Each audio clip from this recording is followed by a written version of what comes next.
अस्सलाम वालेकुम प्यारे बच्चों, आज आप उर्दू जमात दोम का बहुत ही प्यारा सबक सुनेंगे। सैर एक शहर की। ये सुनाने का सबक है। मैं आपको सुनाऊंगी और आप इसे ध्यान से सुनेंगे। क्या आपको मालूम है कि पाकिस्तान के कितने सूबे हैं?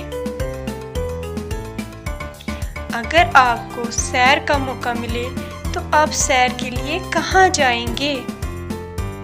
सोचें और बताएं।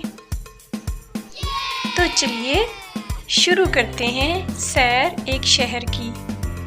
फातिमा और अहमद के मामू जान सूबे बलूचिस्तान में रहते हैं। वो बलूचिस्तान के शहर ज़ियारत में मुलाजमत करते हैं। इस साल गर्मियों की छुट्टियां हुई तो फातिमा और अहमद अपने मामू से मिलने गए। अम्मी जान भी उनके साथ थी। बच्चों को ज़ियारत देखने का बहुत शौक था। मामू जान ने वादा किया था कि वो उन्हें ज़ियारत की सैर करवाएंगे। पूरे मुल्क में शदीद गर्मी थी, लेकिन ज़ियारत का मौसम इंतहाई खुशगवार था। बच्चे खुश हो गए कि इस अच्छे मौसम में खूब सैर करेंगे। बच्चों को यहाँ के पहाड़, सरसब्ज़ दरख्त और चहचहाते परिंदे बेहद भले लगे, अच्छे लगे। पहले दिन मामू जान ने कहा, बच्चों आज हम एक ख़ास मुकाम की सैर करेंगे। बच्चे सोचने लगे कि भला मामू जान कौन से मुकाम की सैर करवाएंगे। मामू जान ने बच्चों को गाड़ी में बिठाया। एक इमारत के सामने पहुंचकर रुक गए।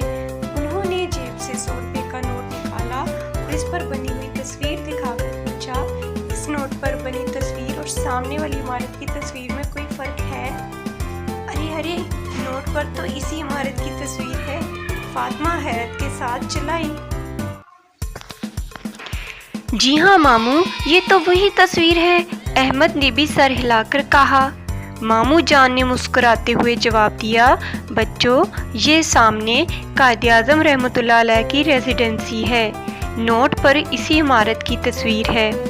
अहमद, मामू जान इस इमारत को कायद-ए-आज़म रेजिडेंसी क्यों कहते हैं? मामू जान, कायद-ए-आज़म मोहम्मद अली जिन्ना ने हमारा प्यारा मुल्क पाकिस्तान बनाया था। आप बीमार हुए तो आपने अपनी उम्र का आखिरी वक्त यहाँ ज़ियारत में गुजारा था, इसलिए इसे कायद-ए-आज़म रेजिडेंसी कहते हैं। बच्चे बहुत पुरजोश हो गए। वो इस इमारत को अंदर से देखना चाहते थे जहाँ कायद-ए-आज़म ने वक्त गुजारा था। यहाँ लोगों की बहुत भीड़ थी, रश था। बच्चों ने वो कमरा देखा जहाँ कायद-ए-आज़म रहमतुल्लाह अलैह ने क़याम फरमाया था। यहाँ कायद-ए-आज़म मोहम्मद अली जिन्ना की बहन मोहतरमा फातिमा जिन्ना का कमरा भी था। बच्चों ने यहाँ खासा वक्त गुजारा। वो एक एक चीज़ शौक से देखते रहे। बच्चों ने मामू के मोबाइल फ़ोन से बहुत सी तस्वीरें भी बनाई। पहले दिन बच्चों ने सिर्फ कायद-ए-आज़म रेजिडेंसी की सैर की। अगले चंद दिनों में उन्होंने पूरे शहर की सैर कर ली। वो रोज़ाना किसी नई जगह की सैर को जाते। बच्चों ने जा बजा सेब के दरख्त देखे। मामू जान ने बताया कि ज़ियारत में बहुत मज़ेदार और रसीले सेब पैदा होते हैं। पूरे मुल्क के लोग यहाँ के सेब पसंद करते हैं। अहमद ने पूछा, मामू जान ज़ियारत में और कौन कौन से फल होते हैं? मामू जान ने बताया, यहाँ चेरी का फल भी खूब होता है। इसके अलावा ज़ियारत की खुबानी भी बहुत मशहूर है। बच्चों ने पहाड़ों में बकरियों के रेवड़ देखे। अहमद ने इन मवेशियों की तस्वीरें बनाई। मामू जान ने बताया, यहाँ के लोग भेड़ और बकरियाँ पालते हैं। ये इन लोगों का अहम पेशा है। ज़ियारत में ऊंचे ऊंचे दरख्त थे। फातिमा हैरान होकर कहने लगी, ये दरख्त किस कदर ऊंचे हैं? मामू जान ने बताया, ये सनोबर के दरख्त हैं। ये ज़ियारत में सनोबर के जंगल उगे हुए हैं। बच्चों ने ज़ियारत की जी भर के सैर की। यूं उनकी छुट्टियां यादगार बन गईं। देखा बच्चों, ऐसा लगता है हमने भी ज़ियारत की सैर कर ली। तो जी प्यारे बच्चों, बताएं कि ज़ियारत में गर्मियों में मौसम कैसा होता है?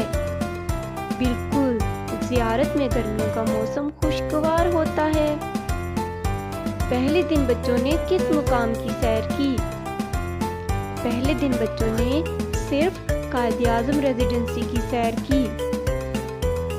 ज़ियारत में कौन कौन से फल पैदा होते हैं? زیارت میں سیب، چیری اور خوبانی پیدا ہوتی ہے۔ تو پیارے بچوں، آپ پڑھتے ہیں اس سبق کا خلاصہ یا اہم نکات۔ فاطمہ اور احمد گرمیوں کی چھٹیاں گزارنے اپنے ماموں جان کے گھر گئے۔